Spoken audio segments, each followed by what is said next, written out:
Hey there, welcome to day 1120 of What You Up To Now. Sharon Horne-Ellstrom here, documenting my journey as I transition from the brick and mortar world to the online world of business.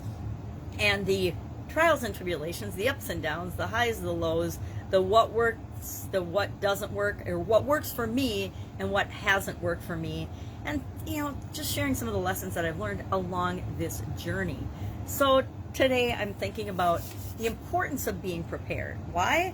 Because unlike most days, and I didn't start out this way with my content creation and when I was doing videos and daily content and things, I would just hop on and I would talk about what I was going to talk about, and I didn't prepare. But in 2020, I started actually looking at the topics I was going to talk about the next day, the next morning, because I do my videos early in the morning, the night before. So the night before, I would figure out what was my I do an annual challenge every year. So last year it was do one fun thing every day. So I didn't usually, this is an interesting realization of my own process.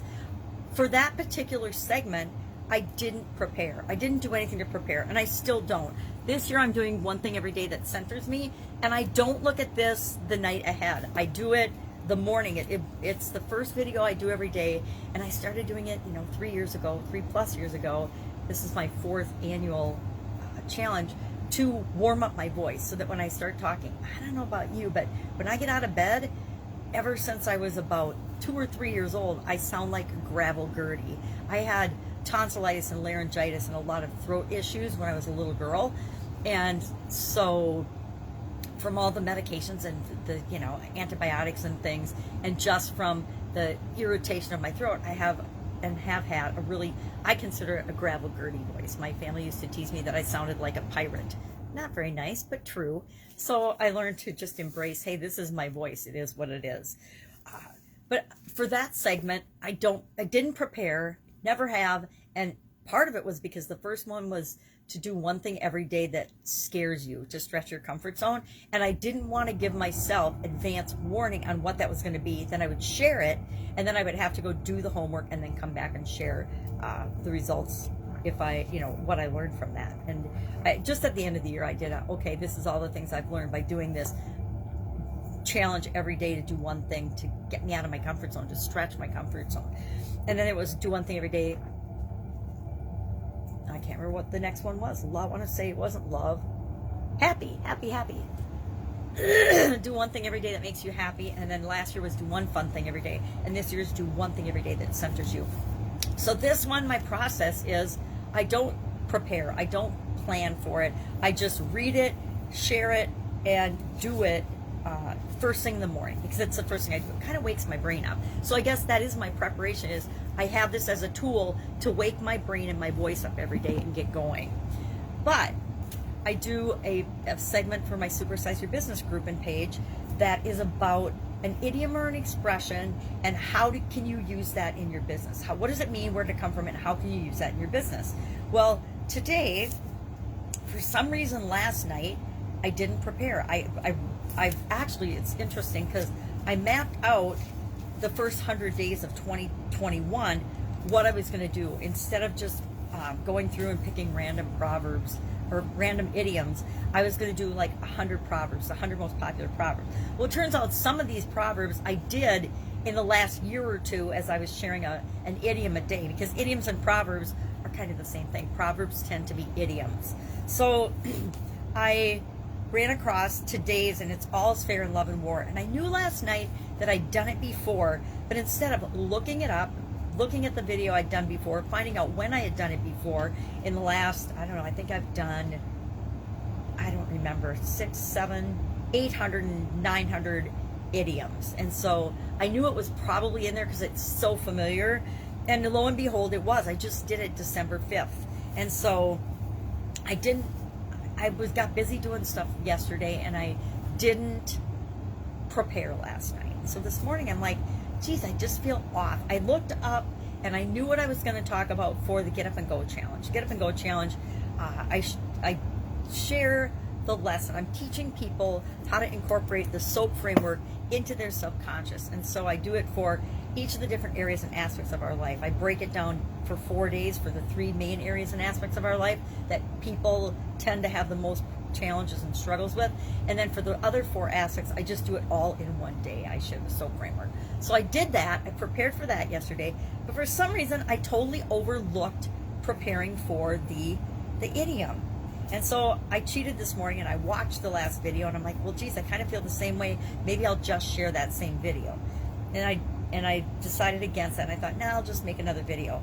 And it was probably, and I haven't listened to it yet because I haven't processed my videos, but I got a feeling it was probably one of the worst videos I've ever made. Now, this is me judging without listening to it, but it just was like tripping over my tongue. I didn't have good examples thought of. I didn't have a story. And I just felt off about it. And it reminded me of the importance of continually improving and setting up processes and systems and structures that work for us. So for me, last year went so much smoother because of me simply planning and doing a few minutes of, and it's like, I'm not talking planning, I'm talking 10 minutes of preparation the night before, because then I know what I'm going to talk about, and then I let my subconscious work on it all night long, and that always gives me better results in the morning than when I don't think about it. Last night, I didn't do that. I didn't follow that process, and so I felt less prepared than I like to when it comes to doing things like this. And so lesson learned for me, big fat lesson learned, is do what you know works for you and be prepared. Don't just blow it off and not do what you know you need to do. Why? Being prepared, pre-planning, and I pre-plan everything, right? That's why it's so funny that for some reason I just didn't do it yesterday. And maybe it was because I needed to test the systems that I'm using and remind myself that they really do work for me, so to continue to do them. So that it's just, we're always learning about ourselves, right? We're always getting better and improving and realizing that sometimes we think we're doing things just out of habit, but those habits are really for us and in our own best interest. So I'm going to remember to pre-plan because it makes me feel better. It makes me think I'm doing a better job. And the truth is, every time I turn off a video and press finish, the first thought in my head is, oh my God, that's the worst video I've ever done in my life. Why did I do that? And I'm waiting for the day. I'm actually waiting for the day when I don't think that. And when I just do a video and I don't think anything at all. I just do it and I'm done. I don't know if that day will ever come. I hope it will, but it's really interesting that I still feel that way after literally thousands of videos. In the last 3 years, I've done, I guess I've got on my podcast 4,000 and let's just take a peek, 4,073 as of yesterday. And I think I lost some early on, and these are just on Libsyn. I didn't use Libsyn initially when I started doing podcasts and daily videos. So we're talking thousands I've done. So if I still click and say, oh, that was horrible, how many is it going to take before I just don't feel that way anymore? I'm actually looking forward to that day. So what's going on? All's fair in love and war was our supersize your business idiom and expression and proverb today. One that I personally have a lot of feelings about because I think it's absolutely ridiculous. It's an absolute lie that we tell ourselves when we break our own rules of behavior, when we decide that we can cheat or lie or steal or do something unethical or evil or immoral. When we give ourselves permission to do that, we use excuses, right? And the excuse, to me, all's fair in love and war is a huge excuse. Oh, and people will say it's a reason. Well, guess what? Excuses are reasons. Reasons are excuses. They're kind of interchangeable, right?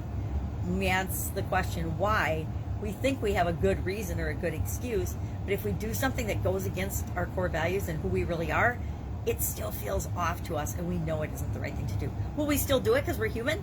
Absolutely, positively. We make excuses all the time. I make excuses as to why I didn't pre-plan last night and do my work. I don't know what they are because I can't remember right now, but I'm sure I had some reason or some excuse for not getting it done last night. Or I could say I just forgot, but I don't really ever just forget something like that. I purposely put my books and stuff aside and decided not to do my usual process on them. Again, lessons learned. Life is all about learning the lessons that we need to learn at the time that we learn them.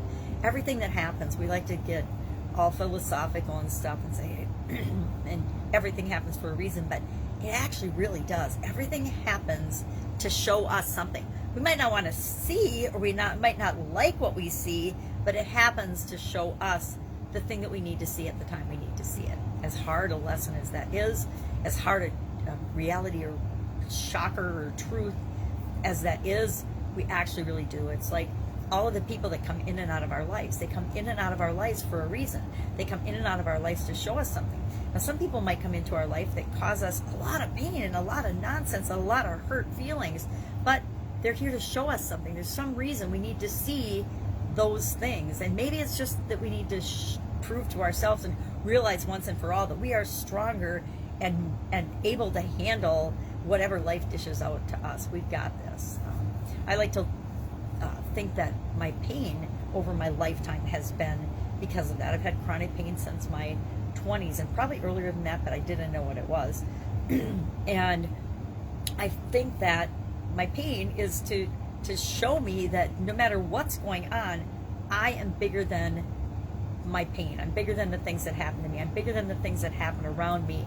I can get through all of it. And sometimes it doesn't feel like that. If I'm down 3 days for a migraine, it doesn't feel like my pain is there to show me something, but it's always there to show me something. And it's when I look for that and I see the thing that I'm supposed to see, that the pain subsides and goes away. It's really an interesting phenomenon, and I think our life is that way as well. All right, enough pontificating. I have things to do so I can prepare myself for tomorrow and the other things I'm working on and the things to come. Have an amazing day. If I can help you in any way, any questions about online, offline businesses that you don't really have anyone else to ask, go ahead and ask. Again, I say I might not know the answer, but I probably know somebody or something or a resource or a tool that can absolutely help you get the next thing that you need to do.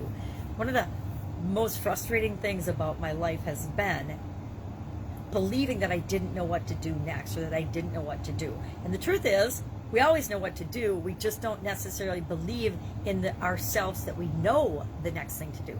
There's always the next thing. And we don't have to do the next 20 things. We only have to do the next one thing. The next thing is the only thing we ever have to do and worry about. The thing we need to do right now is the only thing we really need to be concerned about. And then we'll get results or consequences from that. And then we'll know what the next thing after that is to do. But so often we think we have to plan out everything. And I'm a planner, but I plan and I know, and it's kind of a fun end of the year game, and actually do 12-week years or 90-day rock pushes is how I plan and work my life. But it's really fun for me at the end of each of those 90-day increments and at the end of the annual year to look at what I planned and what actually happened, what my goal was and what I actually achieved, leaving it open-ended, knowing that I'm always going to let things be far bigger, far better, far faster than I could have ever planned for. And so I leave myself open to other possibilities, and that it continually delights me every year, year in and year out. I find that what I plan and what actually happens is always so much more, so much better, so much faster and easier than I ever planned out the detailed workings of how things should happen. It lets me know that there's something beyond me that has more control over things than I do. All right, have a great day. I'll be with you tomorrow.